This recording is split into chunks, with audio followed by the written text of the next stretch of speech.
Para maklaro lang, no? Nag-deliver sila sa Ilocos Norte, sa bahay mismo. At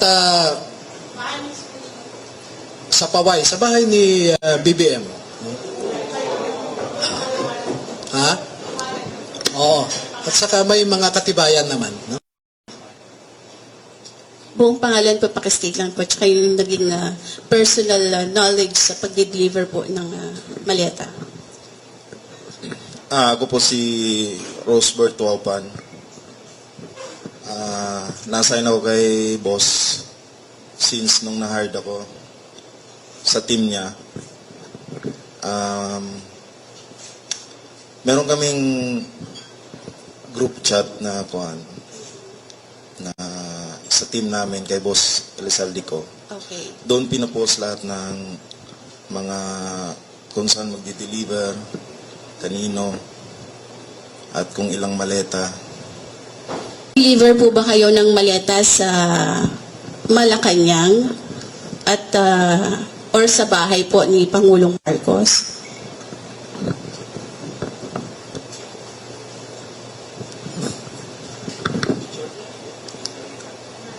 Opo. Ako po si Belnard Tube.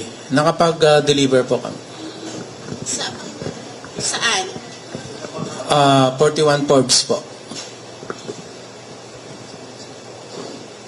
So ito po yung bahay di umano ni Pangulong Ferdinand Marcos Jr. Yes po. Meron din po kami sa Ilocos. Kasama po si Kong Saldi. Ilang maleta po yung na-deliver sa Forbes at saka sa Ilocos? Yung sa Ilocos po ay sa 5 maleta po. Para Then, kanino po yun? Kay Kong? Kanino po yun? Pagkakaalam ko,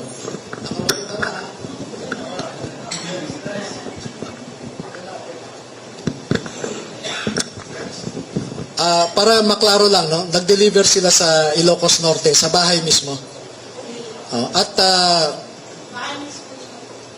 sa Paway, sa bahay ni BBM. Ha?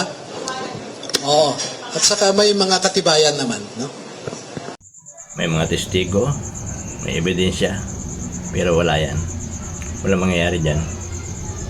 Maniniwala akong makakulong yung mga yan, makaparusahan kung si BP Sara ay maging Pangulo. Pero kung hindi maging Pangulo si BP, wala yan. Absoluto yung mga yan.